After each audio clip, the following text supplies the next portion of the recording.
You've still got a couple of days to celebrate baby Eric with savings at Groenfell.com. Our friends and sponsors Ricky and Kelly of Groenfell Meadery have a new addition to their family, and they're celebrating by giving a gift to you. Until May 7th, that's Friday, you can get 15% off cases and 10% off everything else, including Buckland Mead, which is back. It's a deliciously drinkable craft mead with green tea and lemon. At 4.8% ABV, Buckland is made with fresh lemon, green rooibos tea, and 100% wildflower honey. And until Friday, you get a baby discount at family-owned and operated Groenfell.com. That's Groennfell.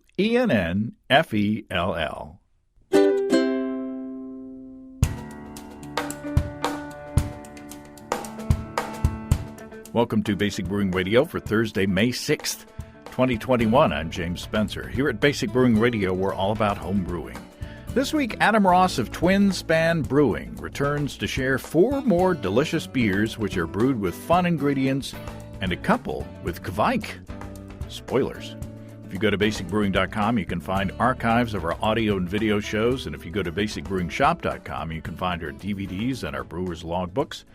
And you can follow me on Twitter and Instagram at Basic Brewing and find our show page on Facebook as well. If you want to support us financially, check out patreon.com/basicbrewing. And thanks very much to everybody who's helping out in that way.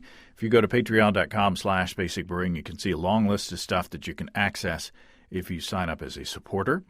I posted our video to the public on my Que Bueno Mexican-inspired lager to coincide with Cinco de Mayo. Financial supporters saw that one last week, and I posted the bonus video to all levels on Patreon as a thank you for your patience this past month, since we had many personal goings-on. We got 2 more videos in the can, so we're back on track for the rest of the month and half of June. I've got 2 empty kegs in the kegerator that I need to fill, and I've got some ideas. First, as I think I mentioned on the show, I want to do a no-boil extract beer, sort of a 5-gallon or 19-liter version of the hop sampler. And I think I'm decided on a bunch of Centennial hops just to add in like a 10-minute hop stand when the wort reaches boiling point. And then add pineapple puree into the keg to give me a delicious tropical-themed beer for the patio. And, of course, I'll have to keep that cold to keep it from blowing up or getting overcarbonated. But I've got a 3-pound can to go into 5 gallons. So I don't think that will overwhelm the character of the beer. After all, I don't want beer-flavored fruit juice, but the other way around. So if you have any advice, recipe or otherwise, on adding fruit juice or puree into the keg, drop me a line and let me know.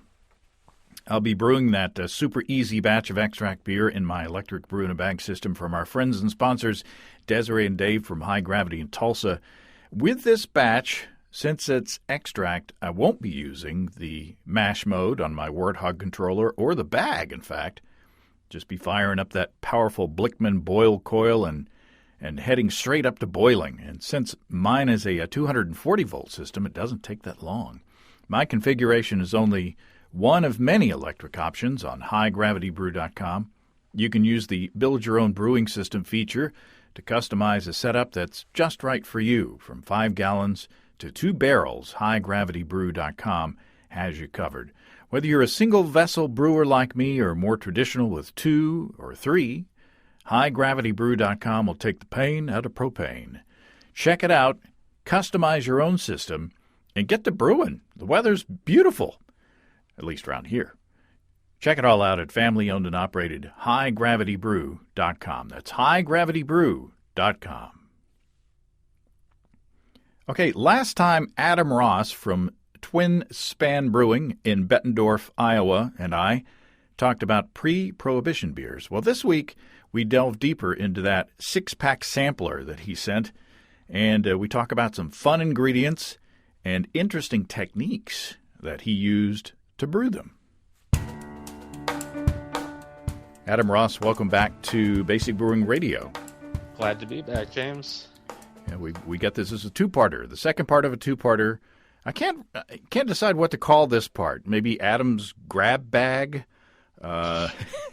Sure. Oysters and Bruts and Quads. Oh, Maibock. You thought about that one. That's clever. It just came to me before, as I was setting up the gear today. Yeah. But it's a nice sampling. Is there an umbrella category that you can put over these? Are these all sort of your specialty beers that you're doing to kind of raise awareness of different beer styles in your section of Iowa?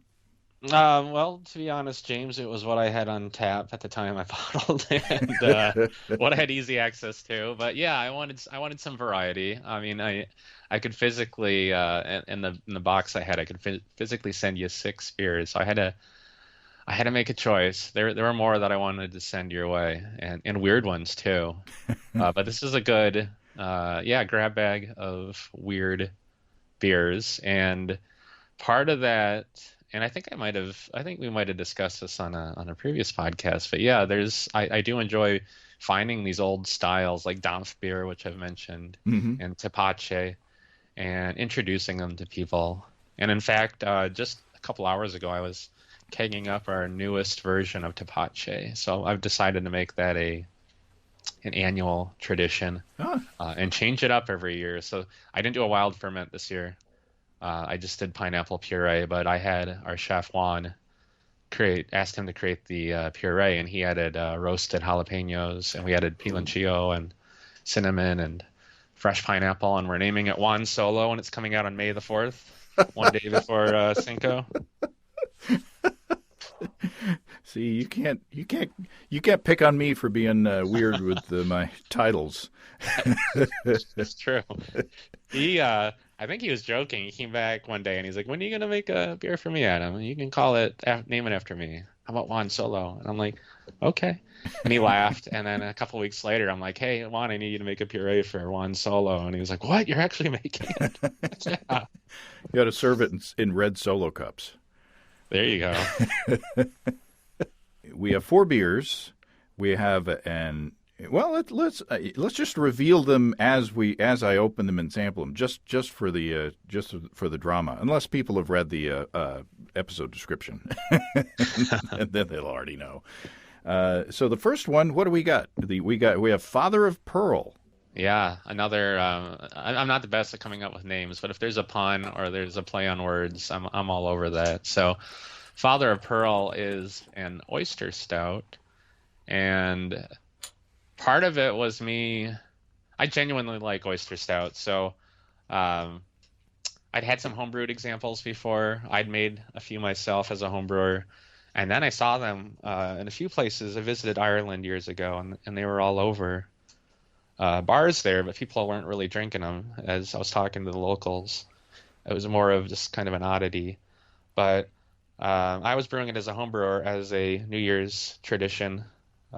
Growing up, we always used to do oyster stew on New Year's Day. I don't know if that's a common tradition or if it's just my family or what's up with that. But I decided to make one of my own and add oysters to a beer. Timing, I released it at the brewery was for a Valentine's Day dinner, and oysters are claimed to be an aphrodisiac. So that was part of our Valentine's Day dinner, was to release this beer.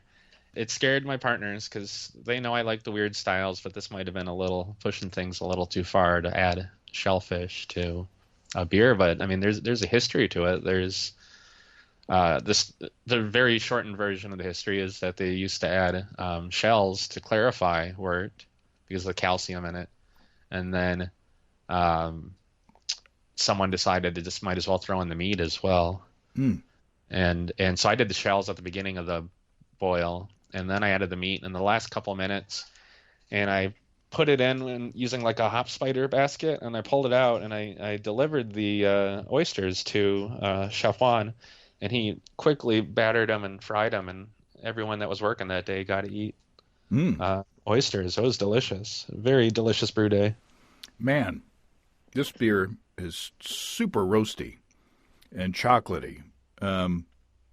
And I don't taste any. It doesn't taste fishy at all.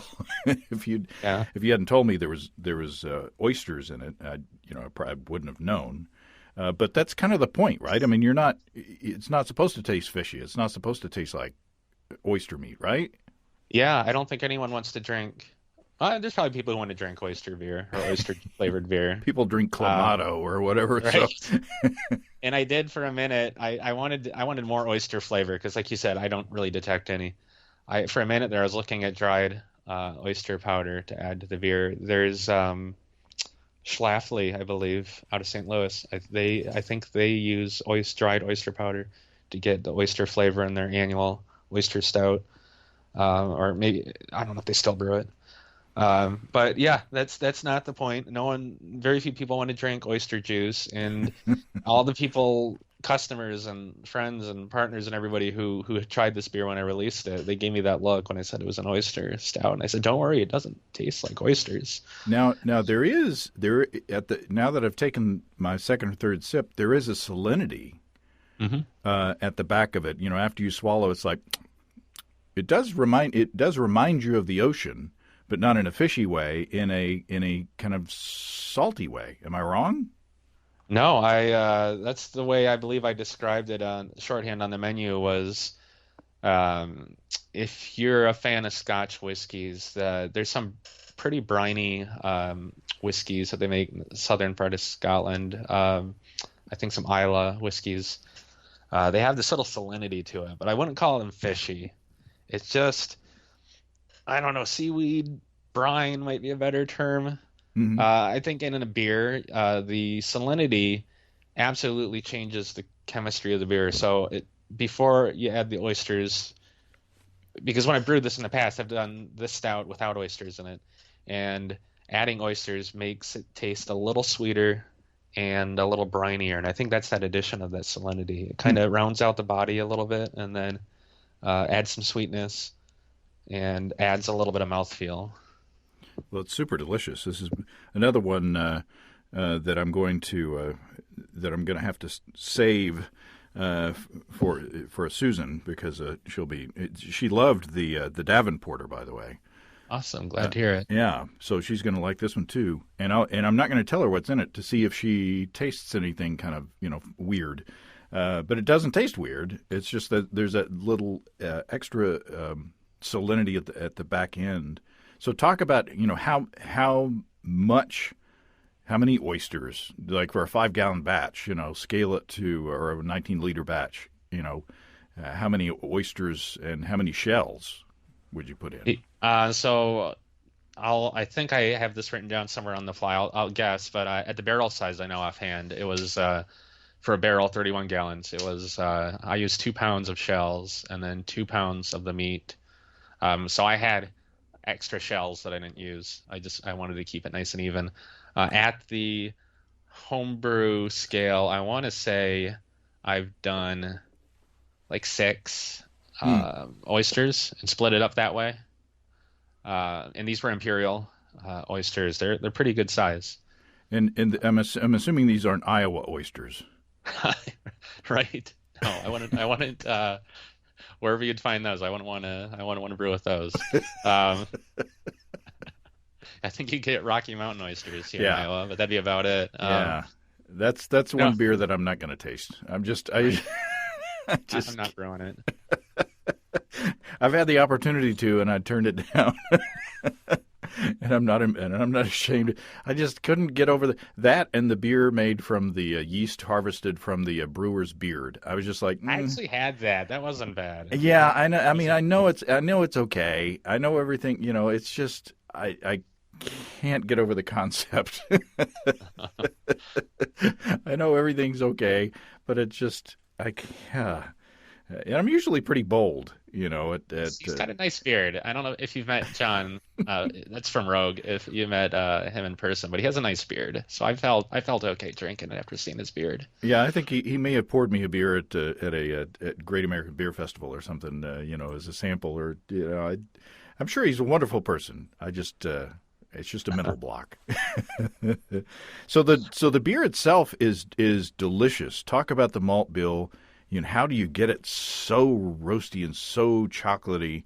It's not astringent at all in that kind of roastiness, but it's like a dark,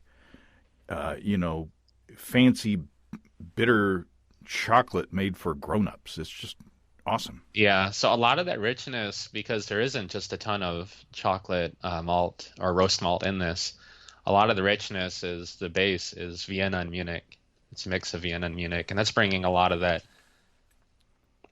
a toasty chewiness to it. I was shooting for when you do have oysters, and we don't get oysters here in the flyover states very often. I mean, you got to have them shipped in, so you don't just see them at restaurants everywhere. But the times I have had oysters when I'm traveling, it's you get a nice piece of garlic bread or some chunk of artisan bread to go with the oysters and the broth, and I wanted to kind of mimic that by using these German toasty malts, Munich and Vienna. And then there's grand total between all the chocolate malts are just around 10% of roast barley, pale chocolate, and regular chocolate. And that's the same ratio of dark malts that I use in Davenporter. And it's the same ratio I've used we had an Irish stout on for quite a while. So that little trick of roast, pale, and chocolate, I use all over the place. I did the second round of the water profile sampler, and I did the same recipe as the first one using 2 pounds or 900 grams of American two-row. And then I added, for each six-pack, and to that I added 28 grams or 1 ounce of roasted barley, just to give some maltiness, some roastiness, roasty character that we could, try to discern the difference between these water profiles. And just that tiny amount really chocolatied up that beer. It's super chocolatey. We tasted it at bottling, and it's just that small amount of roasted barley, really brought out the chocolatey flavors, and it, you could definitely overdo that. So there's Right. There's just being moderate, I think is the key sometimes in making these recipes, and that that's not the way it was in the beginning when I was trying to design my recipes. It's like a pound of Right. a pound of roasted barley ought to be good, but it doesn't take much to really up the that chocolate factor. Yeah, that's those traditional Irish red ales do that. They're based, I think Smithwick's, I'm not sure if they use crystal malt at all, but there's a pinch of roast barley. And a lot of, from what I've heard of red ales, Irish red ales, is they just take a bitter or a pale ale recipe and they add a touch of roast barley to get that color and to get that chocolate boost. Man, that's really good. Wow. And that's on tap right now? No, unfortunately, that one's gone. Didn't just fly off the shelf because it says oyster stout. I mean, I suppose I could have downplayed the oyster part, but anyone who has shellfish allergies need not apply. So Yeah. I wanted to make sure that was apparent. And it's weird, but it's not weird for the sake of being weird like so many beer recipes are today. No, it's not weird at all. It has a history, and it has a flavor impact, and I absolutely want to brew it again. I was right. If it would have sold a little faster, I would have been ordering ingredients for a 10-barrel batch and had a huge amount of oysters. But I think the next time I brew this, it'll be another small batch. Wow. Boy, that's good. So we talked 15 minutes about the first beer. That's not. Maybe this will be a 3-parter. I don't know. One quick thing to add is the type of oyster does make a difference. I don't have a recommendation other than I used Imperial on this one. When I told our chef I was doing oyster stout, he gave me a list of oysters he could source, and he goes, "Which one do you want?" And I'm like, "I didn't. I thought there was one type of oyster, and it was just called oyster." So do your homework on that, because that if you plan on brewing an oyster stout, that makes a huge difference, and it could be fun if you live near a source of oysters to just use whatever you have around you. Well, we've had good luck with other beer ingredients that are named Imperial, so Well, speaking of our friends and sponsors at Imperial Organic Yeast, if you've seen this week's Basic Brewing video episode, you can see the results of brewing with the current seasonal yeast from Imperial L09 Que Bueno. Que Bueno is the perfect strain to ferment your not only your Mexican lager, but your Vienna lagers, your Maibocks, and many more. Que Bueno creates refreshing light to dark lagers with very clean, low ester profiles and nice, crisp, dry finishes. And with a pitch rate of 200 billion cells per easy-to-open pack, Imperial will perform like a champ.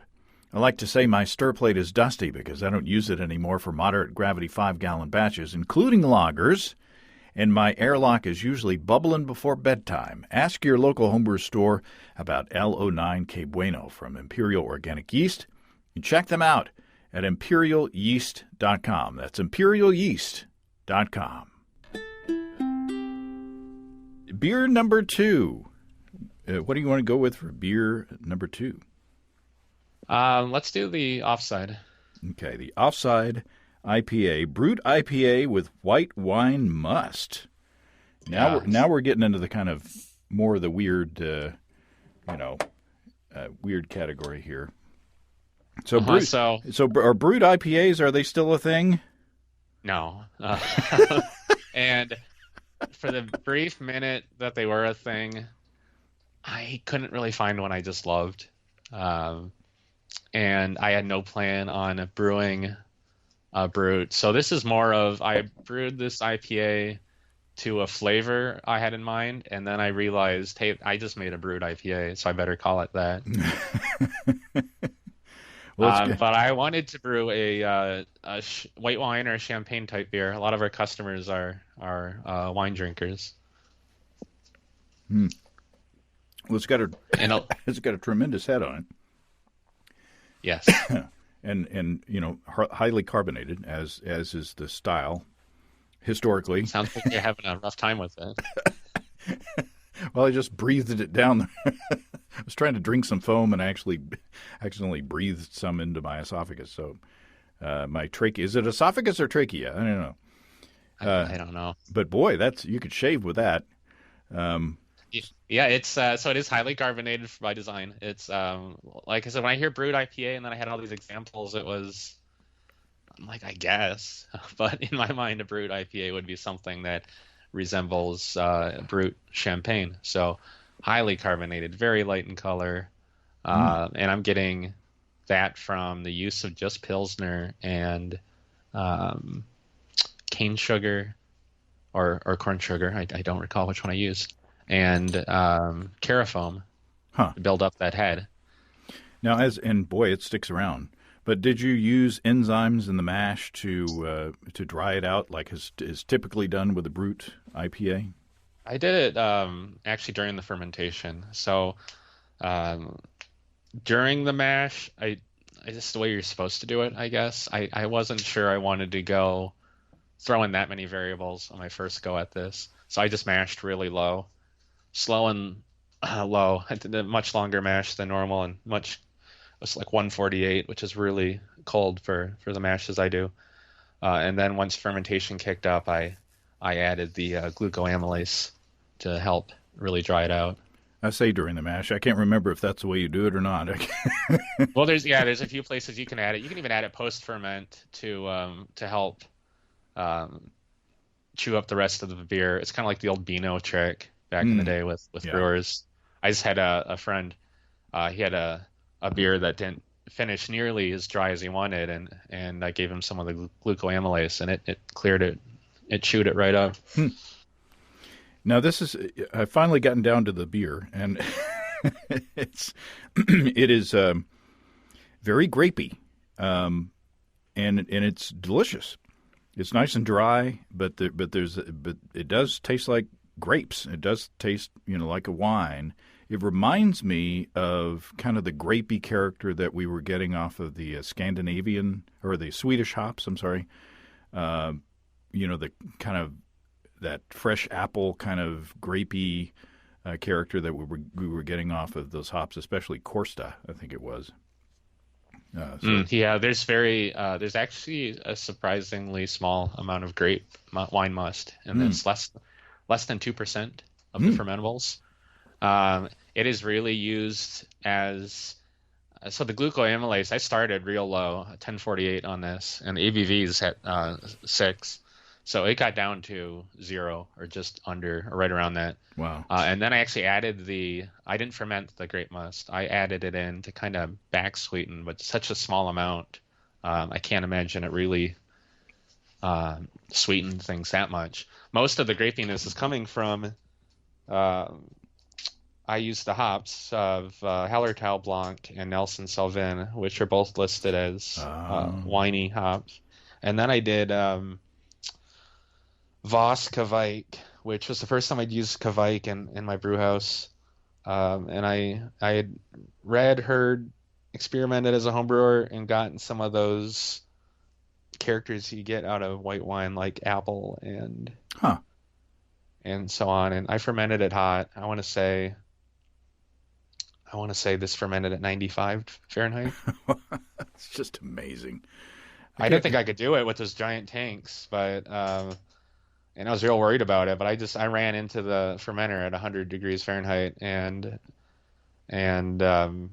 pitched the yeast, and then I set the glycol to not let it drop below, or set it to cool to 95, and it just ripped. It did calmed down and cooled off, but it took a few days. Wow.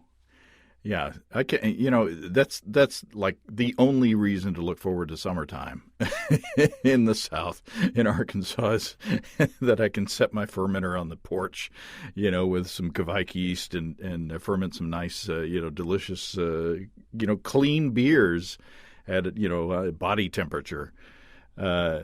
So wow, that's amazing. So there's a lot going on in this beer as far as how it was made, and it the bottle you back sweetened it with the must, and it is highly carbonated, but it didn't it didn't gush and the bottle didn't blow up. So I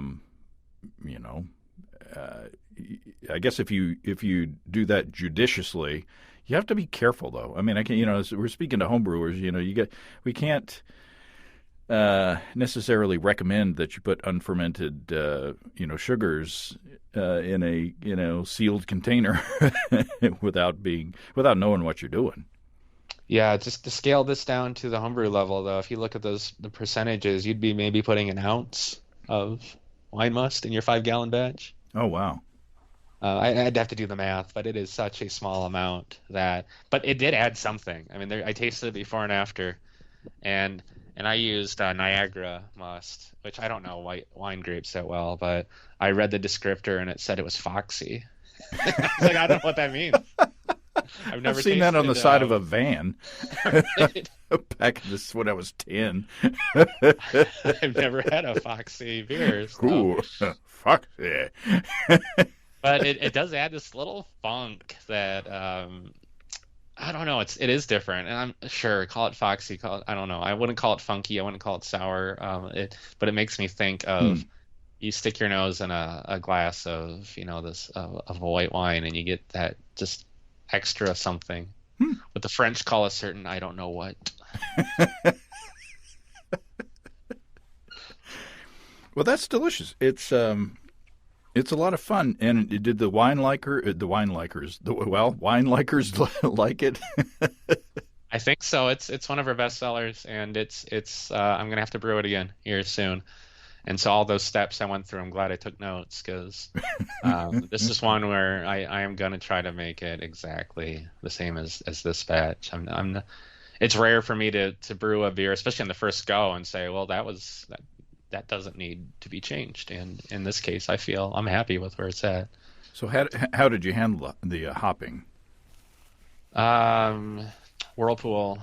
It's really tiny bittering charge, and then I have to do like a 30-minute whirlpool on my scale. So I'm not clever enough to do different ratios with hops. So if I'm ever using multiple hops, it's kind of 50-50 or 33-33-33-33. That's it. I did not dry hop. Huh. with this. Well, it's delicious. It's not one that I expected to. I mean, I expected it would be okay, but I'd drink a pint of this. It's not as, even though it fermented down to nothing. It does have a substantial mouthfeel, so it's not like watery. Yeah, Scott Janish's book, his new IPA book. I've been studying that, and you get a lot of mouthfeel from hops. Especially, there's certain varieties when you get enough polyphenols in there that you can get that mouthfeel. And I have to guess that's what it's at, because I mean, glucoamylase chewed this down to nothing, and I barely used any wine must, so it has to be those hops providing that mouthfeel. Huh. It's good. What's next? The last two don't have as long as stories, so and they're maybe not as weird. Let's go with the Maibock. Okay, which is good because they're higher in alcohol. So Yes. So talk about as I'm pouring it. Talk about this beer. Yeah, this one is probably the least weird of the bunch, maybe. But it's a Maibock, and a grain bill is very traditionally a Maibock. And this is one of the newest ones I've brewed. I released it on April 21st. I think Hofbrauhaus kind of, from what I could see online in Munich, they kind of set the precedent of releasing a Maibock at the end of April. And I think they do the 21st or the 27th or something as their Maibock day. This is actually a repeat brew. The very first beer I brewed professionally at Twinspan was a small batch of this, and then I grew it up. I love the recipe. It's a beautiful beer. It's nice and clear, and it's got a reddish copper color, I'd say. Yeah, it's grain bill. I love how simple this recipe is. It's a third each of Munich, Pilsner, and Vienna. So the German Dream Team and German hops. And I took the spiritual inspiration from this is from actually they're coming up in conversation again. John at Rogue Brewing. Their Dead Guy Ale is one of my all-time favorite beers, and it's a Maibock, but they use all American. I want to say they use all American ingredients in that. I wanted to see if how you could go about all German ingredients, and with that spirit in mind. So I want to say my IBUs match Dead Guy, and starting gravity matches Dead Guy. I might be wrong on that because this is 7.7% alcohol, and Dead Guy doesn't get up that big. Yeah, it's been a while since I've had one of those, but that's a hoppy beer. I mean, it's as far as bitterness is concerned, and you don't think of a bready, German style beer when you drink one of those. It's more kind of like a bready pale ale, bready American pale ale. Right, and this actually has more hops by weight per gallon than the beer you just had. There's more bittering charge, and then there's I used Ariana hops, which are one of the newer-ish hops out of Germany, and I use quite a bit of that right at Knockout. It's delicious. It's got quite a substantial mouthfeel. It is bready, but then as you're thinking, boy, this is bready, the bitterness hits you as well and cleanses the palate as you're drinking the beer. It's super clean. Did you lager it?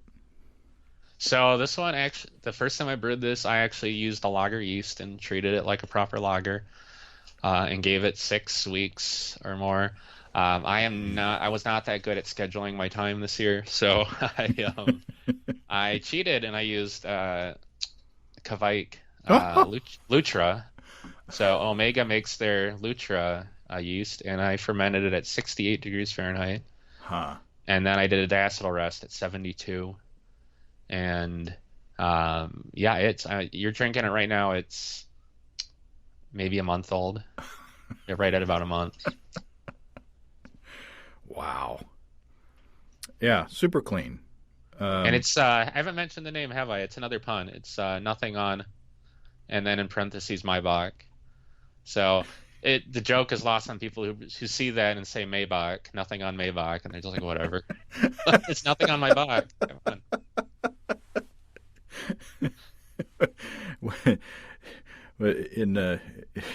If Steve were here, he would. Our joke on my box is that a U-Bock? That's not a Maibock. Yeah. That'd be quite the title of a beer. It wouldn't fit on my chalkboard. Use that. That's in the spirit of the Marx Brothers. Is that a? Nah. It is one of those styles where it demands a pun. So you can. It's Helles is that way. Maibock is that way. Wit beers are that way. It seems that if you're gonna name a beer, brew one of those beers, you gotta name it after some kind of a pun. There's a little bit of citrusiness from the hops as it warms up, but just that Ariana is I get a mix of. You can tell she's German, but then you get a lot of this American citrus. I actually did our first hazy IPA at the brewery used a ton of Ariana hops, and people really dug that kind of spicy herbal blend with the citrus. That's really nice. Yeah, it's like the malt base is like I know a lot, but like what I think of as a traditional, German Maibock type beer. But then those hops, the bitterness is way up without being astringent or overpowering. And then there's some hop character in there that gives it just kind of a little American flair. So very nice. Very nice. And the water. So you mentioned the water sampler shows, which I really like that first one you and Steve did because I'm creating water from scratch, water profiles from scratch on all these beers. So the Oyster Stout was I want to say that was a Dublin water profile. Offside, I actually don't know what I used for that. I'd have to look that one up. This one is Munich. So very relatively soft water, very low mineraling amount of salts. And I have to it's either a spoiler or a preview.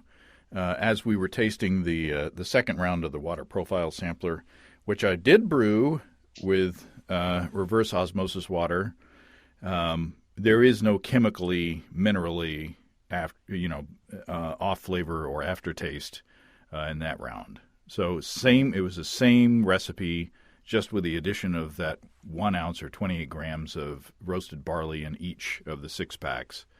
And there's the hops taste completely different, and there's none of that salt or I said salty. I think Steve said baking soda. There's none of that stuff in there. So, so apparently, our water chemistry mixed with lots more water, lots more chemicals, is not a good. You need to see if you need to find the right water chemistry profile and get a calculator and do it right, and not just like throw a bunch of stuff in your water. Yeah, it's Beersmith for me. I can't do this without Beersmith. And as you two illustrated in that episode, you were fairly confident in your choices, and you got it right, correct? Yeah. So water makes a huge difference, and I don't know that many brewers, and not that I know that just a ton of professional brewers, but I don't know that many professional brewers that are building from scratch. They have their go-to water profiles, like I'm doing a hoppy beer, I'm doing a malty beer, and maybe that's the way that works for them. For me, I am going with every beer is just about different. I try to go off home city, which I know can be hit or miss, but it's rare for me to do like a quote malty water profile. It's more like, let's look at the cities that did malty beers and what are they doing. I don't know if that's the best way, the right way. It's been working for me so far. Well, I'm sure Dublin or Guinness isn't using water straight out of the Liffey, but my water profile is based on the city of Dublin for those stouts. So well, and of course, I talked to John Palmer about it, and you can find the episode in the archives. But he I don't know if he poo-pooed looking at cities' water profiles, because he said, what if they adjust their water at Burton-on-Trent? Just because it comes out of the ground or comes out of the pipes doesn't mean that they're just going to use it as is. They could be adjusting their water with some chemicals. So it's fun to play with those theoretical water profiles, especially if it works. I mean, if it works, then go with it. But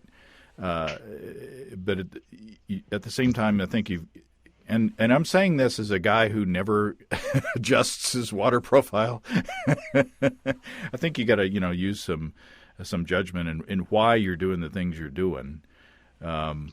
If your water works, I wouldn't change it. And if it stays stable, we are so close to the Mississippi River. The brewery is within 5 miles of the Mississippi River.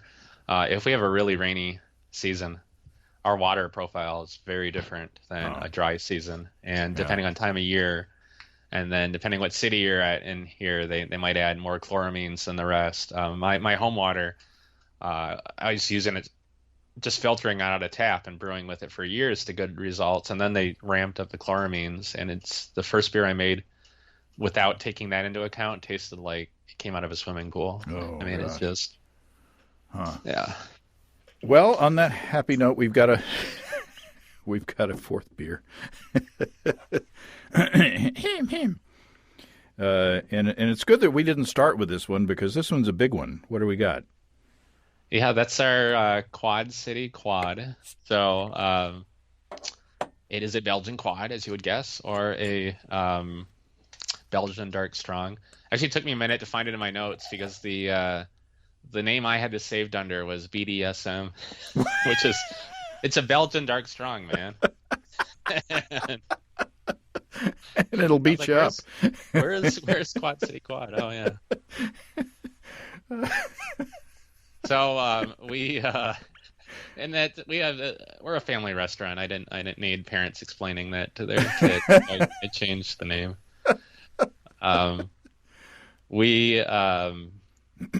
I did a series of, and I'm still doing a series of beers. I think I said on one of the previous episodes, Quad Cities is more than just four cities. There's like 9 cities that kind of grew together here on the Mississippi. And so I've been going through trying to come up with beer names for each of the cities. So Davenport is one of them. I did a Moliner Weiss. I did a Bach Island for Rock Island. And then I said, I want to brew a quad for Christmas time. And this was a Quad City Quad. So the mega big beer to roll over all of them. And it is almost 11% alcohol. It's 10.7.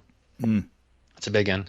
Yeah, I like big big Belgian beers, and I haven't tasted it yet, but it smells kind of like candy. It smells, but there's some roast in there as well. But there's it smells like dark fruit. Mm-hmm. Yeah. So this recipe was very much a collaboration with a homebrewer buddy of mine that unfortunately we all lost recently. Oh, no. I would have him on text or call whenever I do a Belgian beer, and he loved to make these huge beers, 10% alcohol and above, and he would make them just superbly drinkable. So, and that's what I wanted here, and that's the best quads I've had weren't these syrupy, sugary messes. They were very deceptive, and I feel like this one is, and I've heard from a lot of customers that this one is very it'll sucker punch you pretty easy. And that is what's your friend's name? Hi, this is Kurt Smeltzer. So a number of your viewers, I'm sure, know him. He moved around a lot, and he was in a lot of homebrew clubs. And anyone who interacted with him knew him and remembered him. And part of it was from these huge, epic beers that he would brew. Well, cheers to Kurt. Cheers. Yeah, so this one, and I'll start with the fermentation because I think it's a funny story. Um, we're using the Abbey Ale dry yeast, and I said I don't know how best to ferment this because I wanted to come out like clean and easy drinking like one of your big beers. And he goes, start it at 62 degrees for 36 hours, Adam, and then turn off the glycol. What? Because this is coming off me brewing beers that could maintain 100 or 95 degrees Fahrenheit for a few days with this Kavaikis. I'm like, I don't know if I really should shut off the glycol, Kurt. And so he's like, just trust me. So I did. I don't know what happened if I would have wholly trusted him, but I set the glycol to 88 degrees, I want to say. And it started at 62.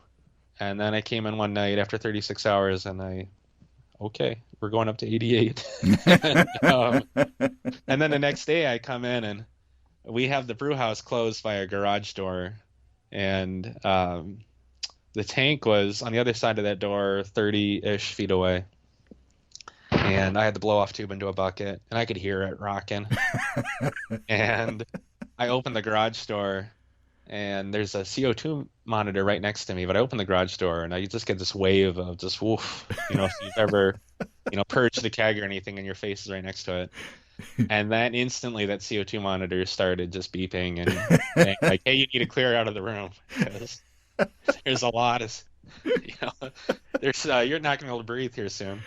And so then I opened up the other doors to the building. Thankfully no, we weren't open at the time. And then I held my breath, opened up the doors in the brew house, the other doors, and let it air out for a bit. And it had just built up from that vigorous of a fermentation, just so much. I've never had anything ferment that wild. Yeah, there's a tingly sensation. Man, it's delicious. There's a bit of lingering sweetness, which is appropriate for the style, I'd say, but it's not like syrupy sweet. Yeah, I finished single digits. I don't recall offhand what the. Well, I mean, I started at 1092 and I got to almost 11% alcohol. So someone out there could do the math. But yeah, it's single digits for the finishing gravity. Wow. It's deceptively drinkable. Yeah, I've had staff take home crowlers before, and I'm like, you sure about that? I can't make it through a crowler. Yeah, it's okay. It's okay to put it back in the fridge. Right. But yeah, it drinks easy, and that's the point. I've really, as a homebrewer, surprisingly, didn't do that many Belgian beers, but there aren't that many Belgian beers brewed here in the area. So, and we actually, and I won't get into it, but Quad Cities has quite a Belgian history, Belgian immigrants, and so, and I have zero in my blood. So, but yeah. Took plenty of notes from Kurt on a bunch of beers, and I really like how this is it's huge beer, but it's approachable. It's one you could have with a meal, and you wouldn't just feel weighed down and bloated. It's the Belgian beers for me are food complementary, and that works really well in a brew pub. So certainly going to brew more beers like this. So talk about the recipe. We've talked about a lot of things except what went in the beer. It's a very complex recipe, actually. I've got pale malt. I've got Special B, which is my favorite malt of all time. I as a homebrewer, I used it everywhere. Munich. I've got aromatic malt, and then I've got equal parts and a lot of it of corn sugar, candy syrup, liquid candy syrup D45 and then liquid D90. And that was another Kurt suggestion. So those darker, the 45 is kind of like a dark brown, and then the 90 is just about black for the syrup. Yeah. All the color is coming from that. The special V I didn't use that much. I mean 5%. So it is from those syrups that you get that color. Yeah. There's a well, again, you used molasses in the Davenporter, right? Mm-hmm. Right. There's that molasses flavor that adds, complexity, that little bit of hint of suggestion of smokiness along with, the dark sugar. And so the level of complexity of those flavors is really interesting. But at the same time, it's not sweet. It's not. There is a bit of lingering sweetness, but it's not gloppy. There's the flavor of molasses, but it's not like taking a spoonful of molasses. Like I say, it's really drinkable and fun and complex and just. I got to brew more Belgians. Right. And I want to say Kurt's trick about starting below the recommended fermentation temperature on this, I think 62 is below what it was, the Fermentus Abbey Ale is listed as. I would guess that's just to keep the yeasties, calm, and because that's their reproductive phase. And then once they built up their numbers, say, okay, go nuts, eat all this sugar, and there's plenty of yeast around that you don't get those off flavors. Yeah, it's not warm hot enough. It's perfect environment for them to just gorge themselves on all these sugars and not leave anything behind, including fermentation off flavors. Yeah, I think that's the advice that I've heard a few times, including from I think Adam Avery when we went out to visit Avery Brewing Company and talked about their Belgian beers. You keep the yeast calm and cool during the first part of fermentation, and then just turn off the cooling and let them go crazy. And that's that's like the first time that I had heard of letting fermentation temperatures go way up. Because we were always told to be afraid of that. Yeah, and it's another tool, certainly, in fermenting a beer and designing a beer is yeast fermentation temperature. I have and I didn't send you one. One of these days I'll have to send you one, or if you make it up this way. I have a series of beers I call the Pylon series, and they're all flavored like pies. But I'm not adding pie ingredients. This isn't a pastry beer. It is very much this kind of Belgian English amber beer. Belgian malts, English yeast that I then add fruit to. And so I use this English yeast, and I specifically don't let it do everything it wants to do. I don't let it finish up entirely, and I don't do a diacetyl rest because I want it to generate diacetyl. And I don't know anyone else who's abusing their yeast like that, but it does produce just this background note of butter. It's not a butter bomb, but it's something that I don't know how to get otherwise. And I mean, a lot of recipes will just give you one temperature for yeast, but there's different stages to yeast, and they do different things at different temperatures. So everything else, diacetyl rest in my brew house, but that one I don't. Well, this has been fun, a lot of fun, and I hope it's been as fun for the listeners as. and you've got a blog at twinspanbrewing.com, and I read the entry for the Oyster Stout. So, are you as prolific a writer as you are a brewer? Absolutely not. I was kind of regretting you mentioning that. Oh, now I need to actually write some stuff. I think I've written 4 posts in the year. So I will say each beer gets a little story. I don't know if anyone reads them, but if you click on the beers page on twinspanbrewing.com, I do a quick paragraph in each one. But then, yeah, blogging. I've got a lot I've got a lot of blog posts that I need to do, and so I will work towards being more prolific. So now that I've burdened you with that, It's homework now. well, thanks, Adam. Thanks so much. This has been another fun conversation with samples, which now you've spoiled me. So I'd like to get together face to face at some point in the future, and let's make that a goal. Yeah, anytime. Plenty of great breweries around me, other than just me. So if you do make it up this way, we'll have some beers, James. Awesome. Thanks, Adam. Thank you. Well, thanks again to Adam. That was delicious, and as predicted, Susan loved the oyster stout. It didn't taste any weirdness from the oysters. And after I finished that quad, I had a nap. So cheers to Adam and everybody up at Twin Span Brewing up there in the Quad Cities. If you have brewing questions, show suggestions, or just want to say howdy, write to James at basicbrewing.com or just fill out the contact form on basicbrewing.com. Please don't forget to tell us where you're from. Check out our mobile-friendly shop at basicbrewingshop.com. Thanks to everybody supporting us through our Patreon page. Special goodies coming your way. Check that out at patreon.com/basicbrewing. It's all until next time. Until then, thanks for listening, everybody. I'm James Spencer. Production help for Basic Brewing Radio and our website is provided by Kelly Dodson. Basic Brewing Radio is a production of Active Voicing. We'll talk to you next time, everybody. In the meantime, stay well and stay tuned. So long.